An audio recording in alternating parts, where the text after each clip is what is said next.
Dear students, इस video में बच्चों हम वचन यानी कि नंबर्स के बारे में पढ़ेंगे। बच्चों ऐसे शब्द जो हमें संज्ञा या सर्वनाम की संख्या के बारे में बताते हैं उन्हें हम वचन कहते हैं। जैसे कि रंग बिरंगी प्यारी तितली, फूल पर मंडराए तितली। तो तितली शब्द और फूल शब्द, इनसे हमें पता चल रहा है कि एक कितनी तितलियां हैं, उनकी संख्या की पता चल रहा है। रंग बिरंगी प्यारी तितलियां, तो तितलियों से पता चल रहा है कि बहुत सारी तितली हैं। फूलों पर मंडराए तितलियां, तो फूलों से पता चल रहा है कि एक से ज़्यादा फूल हैं। तो बच्चों तितली, फूल, तितलियां और फूलों, तो ये शब्द ऐसे हैं जिनसे तितली और फूल से एक चीज़ का पता चल रहा है और तितलियां और फूलों से हमें एक से ज़्यादा चीज़ों का पता चल रहा है। तो इसी तरह से शब्द का वो रूप जिससे हमें उसके एक या एक से ज़्यादा होने का पता चले उसे हम वचन कहते हैं।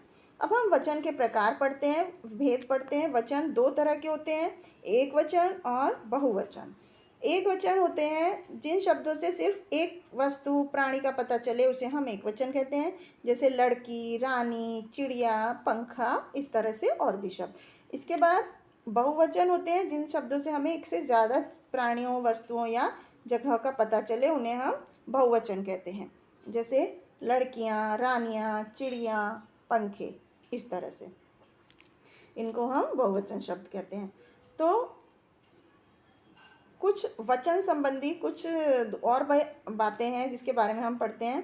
तो बच्चों वचन यानी कि नंबर से क्या होता है, संज्ञा और क्रिया के दोनों के रूप में चेंज हो जाता है। जैसे घोड़ा दौड़ रहा है और हम घोड़े होंगे तो हम क्या लिखेंगे, दौड़ रहे हैं। तो इससे आपने देखा क्रिया और संज्ञा दोनों में बदलाव आ गया।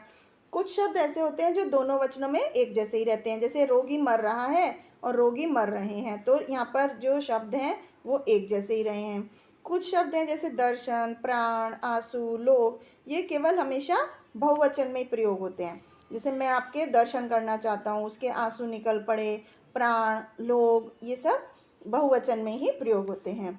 तो कुछ एक वचन और उनके बहुवचन यहाँ पर लिखे हुए हैं। तस्वीर से तस्वीरें, चुटिया से चुटियाँ, चूहिया से चूहियाँ, बहन से बहनें, खटिया से खटियाँ, मात्रा से मात्राएं, सीमा से सीमाएं, भाषा से भाषाएं।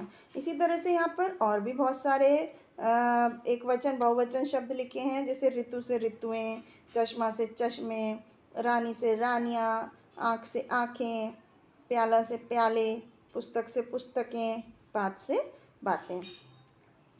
तो बच्चों क्या क्या चीज़ें पढ़ी हमने इस चैप्टर में कि शब्द के जिस रूप से उसके एक या एक से ज़्यादा होने का पता चले उसे वचन कहते हैं। वचन दो तरह के होते हैं, एक वचन और बहुवचन।